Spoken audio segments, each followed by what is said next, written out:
So நீங்கள் chapter 11 அதாவது ஐஸில் இருக்கீங்கன்னு ஒரு சாப்டர் இருக்கும்ல பருக்காவை டிஃபீட் பண்ணுறதுக்காக, அந்த சாப்டரில் வந்து நீங்கள் கஷ்டப்பட்டு ஸ்டக்காகி நிற்கிறீங்கன்னா கவலைப்படாதீங்க. ஸோ அதுக்கான சொல்யூஷன் வந்து நான் எடுத்துகிட்டு வந்துட்டேன். ஸோ பருக்காவை எப்படி தோக்கடிக்கிறது, அதுவும் இல்லாமல் ஒரு சில டிப்ஸ் அண்ட் ட்ரிக்ஸ், அதுக்கப்புறமா என்னென்னா பண்ணலாம் அப்படின்றத நான் இந்த வீடியோவில் வந்து ஷேர் பண்ணுறேன். So I am spark, welcome to sparky place.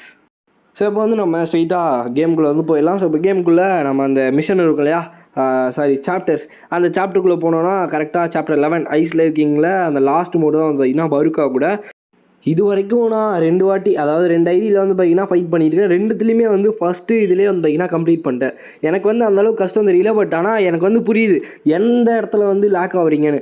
அந்த ஒரு அட்டாக் வந்து இந்த சாவறதுக்கான நேரம் வந்துருச்சுன்னு சொல்லும் போது இந்த ஸ்கைலேருந்து வருமே, அந்த அட்டாக்கில் தான் வந்து பார்த்திங்கன்னா எனக்கு தெரிஞ்சு மோஸ்ட்டாக நிறைய பேர் வந்து மாட்டுறீங்க. ஸோ அதுக்கான டிப்ஸை நான் வந்து கொடுக்குறேன். ஸோ ஃபர்ஸ்ட் ஆஃப் ஆல் உங்களோட டோட்டல் டீம் பவர், இதை நான் எல்லா வீடியோலையும் சொல்கிறேன் அதே விஷயம் தான். அந்த டோட்டல் பவர் டீம் வந்து பார்த்திங்கன்னா கரெக்டாக 169 வந்து நான் வச்சுருக்கேன். ஏன்னா நான் வந்து கம்ப்ளீட் பண்ணி எங்கேயோ இருக்கேன். ஸோ அதனால என்னோடய டீம் பவர் அந்தளவுக்கு அதிகமாக இருக்குது. ஸோ நான் உங்களுக்கான டிப்ஸும் வந்து தரேன். ஸோ ஃபர்ஸ்ட் ஆஃப் ஆல் நீங்கள் வெப்பன்ஸில் வந்து எஸ்எஸ்ஆரில் வல்கன்ஸ் ரேஞ்ச் வச்சுருந்தீங்கன்னா வே பெட்டர், ரொம்ப நல்லது. பட் இல்லைனாலும் பிரச்சனை இல்லை. இந்த ஆர்ப் ஆஃப் ஆவரேஜ் வந்து கண்டிப்பாக எல்லா ஐடியிலையும் வந்து பார்த்திங்கன்னா இருக்கும். அதுவும் ஒரு சில பேர்லாம் வந்து பார்த்திங்கன்னா அட்வான்ஸ்மெண்ட்டே வந்து போட்டு வச்சுருப்பீங்க ஒரு 2-3ன்ட்டு. ஸோ அதுவும் இல்லாமல் இந்த ஸ்கில்ஸு, ஸோ இதெல்லாம் வந்து பார்த்திங்கன்னா அப்கிரேட் பண்ணி வச்சுக்கோங்க. மேக்ஸிமம் ஒரு 50க்கு மேலே வந்து பார்த்திங்கன்னா இந்த ஆர்ப் ஆஃப் ஆவரேஜோட லெவல் வந்து எடுத்துகிட்டு போங்க. உங்கள் கிட்ட சப்போஸ் எஸ்எஸ்ஆர் இல்லை ப்ரோ, என்கிட்ட எஸ்எஸ்ஆர் இல்லை, நீங்கள் சொல்கிற இந்த வல்கன்ஸ் ரேஞ்ச் இல்லை, ஸோ அதனால வந்து பார்த்திங்கன்னா எனக்கு வேறு ஏதாச்சும் வழி சொல்லுங்கன்னு சொன்னீங்கன்னா இந்த ஆர்ப் ஆஃப் ஆவரேஜ் வந்து சொல்லலாம். ஏன்னா கண்டிப்பாக வந்து பார்த்திங்கன்னா ஆர்ப் ஆஃப் ஆவரேஜ் எல்லாருக்குமே இருக்கும். ஸோ சால்வேஜ் மட்டும் பண்ணாமல் வச்சுருக்கணும். ஏன்னா நான் இந்த ஐடியில் வந்து பண்ணிட்டேன், எனக்கு தேவைப்படல. ஸோ அதனால வந்து பார்த்திங்கன்னா நான் பண்ணிட்டேன். பட் ஆனால் நீங்கள் 11ல் தான் இருப்பீங்க, இப்போ தான் ரீசெண்டாக இக்ரிஸை தோக்கடிச்சிட்டு வந்திருப்பீங்க. ஸோ அதனால வந்து பார்த்திங்கன்னா உங்களுக்கு அது வந்து கண்டிப்பாக இருக்கும். அதனால் அதை வந்து பார்த்துக்கோங்க. நெக்ஸ்ட் விஷயம் வந்து உங்களோட ஹண்டர்ஸ்.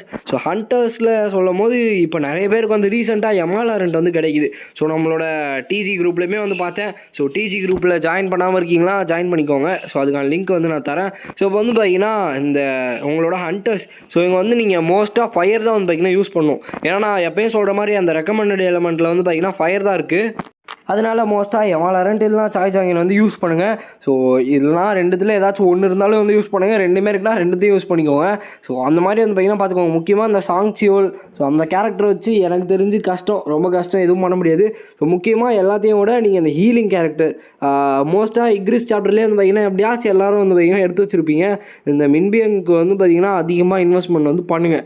ஏன்னா அவங்களுக்கு வந்து லைக் இப்போ நான் வச்சுருக்க லெவலுக்கு அவன் 150 HP வந்து பார்த்திங்கன்னா ஏற்றுவான். ஸோ மின்பியங்க வந்து எனக்கு அப்படியே ஹெச்பி வந்து ஏறிக்கினே இருக்கணும். ஸோ அதுக்காக தான் வந்து பார்த்திங்கன்னா நான் மின்பியங்க வந்து வச்சுருக்கேன். ஸோ அதனால் முக்கியமாக ஹீலிங் கேரக்டர் வந்து எப்பயுமே ஃபோக்கஸ் பண்ணுங்கள்.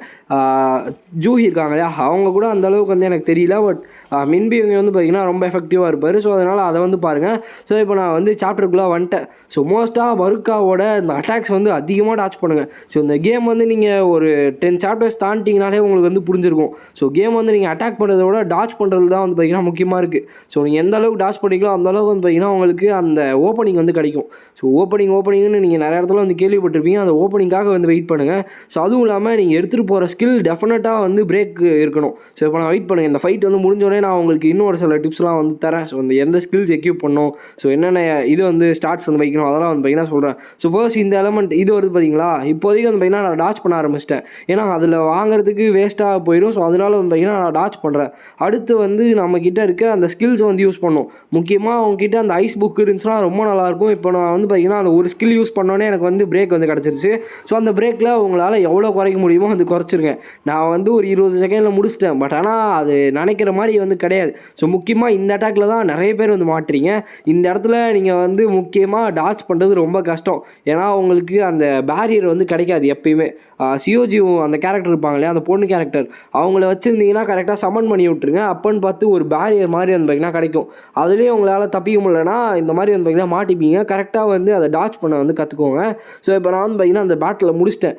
இப்போ வந்து நான் அதுக்கான டிப்ஸை வந்து தரேன். ஏன்னா இப்போ என்னால் வந்து பார்த்திங்கன்னா எஸ்ஆர் வெப்பன்ஸை வந்து தோக்கடிக்கிற அளவுக்கு வந்து எனக்கு ரிசோர்ஸஸ் வந்து கிடையாது.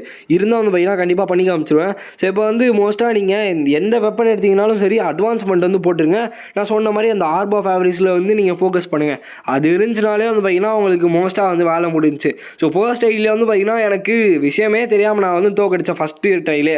ஸோ அதனால வந்து பார்த்திங்கன்னா ஒன்றுமே பிரச்சனை இல்லை. நீங்கள் வந்து உங்களோட ஸ்டார்ட்ஸில் வந்து இம்ப்ரூவ் பண்ணுங்கள். ஸோ முக்கியமாக இங்கே வந்து பார்த்திங்களா மேக்ஸிமமில் வந்து எந்த அளவுக்கு டேமேஜ் வருதுன்னு. அப்படி உங்ககிட்ட எஸ்எஸ்ஆர் இல்லைனா பிரச்சனை இல்லை. நான் சொன்ன மாதிரி இந்த ஸ்வாடுக்கு வந்து போகிறது வேஸ்ட்டுன்ற மாதிரி எனக்கு வந்து தோணும்.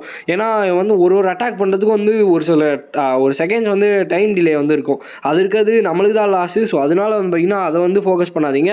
ஆர்பா ஃபேவரிஸ் வந்து பார்த்திங்கன்னா பெஸ்ட்டு. ஏன்னா இதோட பர்கேட்ரி ஸ்கில் வந்து பார்த்திங்கன்னா எனக்கு நிறைய வாட்டி வந்து ஹெல்ப் பண்ணியிருக்கு அந்த ஃபர்ஸ்ட் ஐடியில். ஸோ அதனால வந்து பார்த்திங்கன்னா இதை வந்து யூஸ் பண்ணுறது ரொம்பவுமே நல்லது. நான் அந்த ஐடியில் வந்து பார்த்திங்கன்னா இதை 3 அட்வான்ஸ்மெண்ட்டில் போட்டு வச்சுருந்தேன். 53ஓ 60ஓ லெவல் வச்சுருந்தேன். ஸோ அதனால வந்து பார்த்திங்கன்னா வெப்பன்ஸ்க்குலாம் வந்து கஞ்சத்தனம் படாமல் வந்து பார்த்திங்கன்னா உங்களோட ரிசோர்ஸஸ் வந்து செலவு பண்ணுங்கள். அடுத்த விஷயம் உங்களோட ஸ்டாட்ஸ். ஸோ மொத்தத்தையும் இப்போ உங்ககிட்ட 400 பாயிண்ட்ஸ் இருக்குன்னு வச்சுக்கோங்களேன். 390 பாயிண்ட்ஸ் வந்து இதில் போட்டு 10 பாயிண்ட் வந்து பார்த்திங்கன்னா ப்ரிசிஷனில் போடுங்க. ஸோ ப்ரிசிஷனில் வந்து பார்த்திங்கன்னா போடுங்க. ஸோ ப்ரிசிஷன்ன்றது என்னன்னு பார்த்தீங்கன்னா நீங்கள் வந்து டேமேஜ் பண்ணும்போது அட்டாக்ஸ் வந்து பார்த்திங்கன்னா செதற ஆரம்பிக்கும். ஸோ அது வந்து செதறாமல் ஸ்ட்ரைட்டாக வந்து பார்த்திங்கன்னா ஒரே டார்கெட்டுக்குள்ளே வந்து பார்த்திங்கன்னா எய்ம் பண்ணுறதுக்காக தான் ப்ரிசிஷன். ஸோ அதனால வந்து பார்த்திங்கன்னா மோஸ்ட்டாக அதில் வந்து எய்ம் பண்ணுங்கள். அதை வந்து பண்ணுங்கள். அதுக்கப்புறமா அட்டாக் இது 2 பண்ணிங்கனாலே வந்து பார்த்திங்கன்னா போதும். ஹெச்பிலாம் பண்ணணும்னு அவசியம் இல்லை. ஏன்னா அதுவாகவே வந்து பார்த்திங்கன்னா நீங்கள் வச்சுருக்க வெப்பன்ஸ்க்காக வந்து பார்த்திங்கன்னா அதுவாக ஏறிடும். எனக்கு வெப்பன்ஸ்க்கே வந்து பார்த்திங்கன்னா 3600 ஹெச்பி வந்து பார்த்திங்கன்னா அப்படியே ஏறிடும். நெக்ஸ்ட் விஷயம் வந்து ஸ்கில்ஸு. ஸோ ஸ்கில்ஸில் வந்து பார்த்திங்கன்னா இப்போ உங்கள் கிட்ட கன்ஃபார்மாக இந்த க்ரஷிங் ப்ளோ வந்து ஸ்கில் இருக்கும். இந்த ஸ்கில்லில் வந்து பார்த்திங்கன்னா ஃபயரில் இருக்க ஸ்கில் ரிவின் இருக்கு இல்லையா, இதை வந்து எக்யூப் பண்ணுங்கள். உங்ககிட்ட எந்த ஸ்கில் இருந்தாலுமே சரி. ஸோ அதில் வந்து பிரேக் இருக்கான்னு பாருங்கள். அப்படி இருந்துச்சுன்னா நீங்கள் வந்து அந்த ஃபயர் எலமெண்ட் இருக்க மாதிரி ரியூனை வந்து எக்யூப் பண்ணுங்கள். இப்போ எனக்கு வந்து பார்த்திங்கன்னா அந்த ஆர்மர் பிரேக் ஸ்கில் வந்து ஒரு வாட்டி நான் ஃபியூஷன் வந்து பண்ணேன். ஸோ ஃபியூஷன் பண்ணுறது எப்படின்னு தெரிலனா ஆல்ரெடி ஒரு வீடியோ போட்டிருக்கோம். ஸோ நேற்று போட்ட வீடியோ போய் செக் பண்ணி பாருங்கள். ஸோ அதுக்கப்புறமா இந்த ஃபியூஷன் பண்ணும்போது எனக்கு வந்து கிடச்சிச்சு. முக்கியமாக இந்த ஸ்கில் வந்து உங்களுக்கு கண்டிப்பாக வந்து கிடச்சிருக்கும். இக்ரிஸை தோக்கடிச்சாலும் வந்து பார்த்திங்கன்னா கொடுத்துருப்பாங்க. ஒரு சில பேர் அதுக்கு முன்னாடியே வந்து பார்த்திங்கன்னா வச்சுருப்பீங்க. ஸோ அதனால் அதை வந்து ஃபோக்கஸ் பண்ணுங்கள். நெக்ஸ்ட் விஷயம் வந்து இந்த ultimate skill. So ultimate skill வந்து பார்த்திங்கன்னா இப்போது அந்த நெக்ஸ்ட் ஸ்கில் இருக்குல்லையா, அந்த மியூட்டிலேட்னு வருமே, அது வந்து இருக்கிறதுலே மாஸ்டர் பீஸான ஒரு ஸ்கில். ஸோ அதனால் உங்களால் எந்த அளவுக்கு அதை வந்து லெவலப் பண்ண முடியுமோ லெவலப் பண்ணிக்கோங்க. ஏன்னா கண்டிப்பாக 40க்கு மேலே தான் லெவல் இருப்பீங்க. அப்போ வந்து பார்த்திங்கன்னா உங்களால் 5 or 6 வரைக்கும் வந்து பார்த்திங்கன்னா பண்ண முடியும். அதனால மோஸ்ட்டாக வந்து பார்த்திங்கன்னா நீங்கள் அதை வந்து லெவலப் பண்ணி வச்சுக்கோங்க. அந்த ஸ்கில் வந்து எந்த அளவுக்கு ஹெல்ப்ஃபுல்னு உங்களுக்கு வந்து கண்டிப்பாக புரியும்னு நினைக்கிறேன். ஸோ அதனால் வந்து பார்த்திங்கன்னா அந்த அல்டிமேட் ஸ்கில் வந்து பார்த்திங்கன்னா ஃபோக்கஸ் பண்ணிக்கோங்க. ஸோ அவ்வளோதான். அதுக்கப்புறமா உங்களோட ஆர்டிஃபேக்ட்ஸ் அண்ட் ஹண்டர்ஸ் வந்து பார்த்திங்கன்னா நீங்கள் வந்து பார்த்துக்கலாம். அதெல்லாம் ஒன்றும் பெரிய பிரச்சனை கிடையாது. ஸோ அதனால் இப்போது நான் சொன்ன இந்த டிப்ஸை ஃபாலோ பண்ணிங்கனாலே கண்டிப்பாக வந்து பார்த்திங்கன்னா உங்களால் ஈஸியாக வந்து தோக்கடிக்க முடியும். ஸோ முக்கியமாக அந்த டாச் பண்ண வந்து கற்றுக்கோங்க.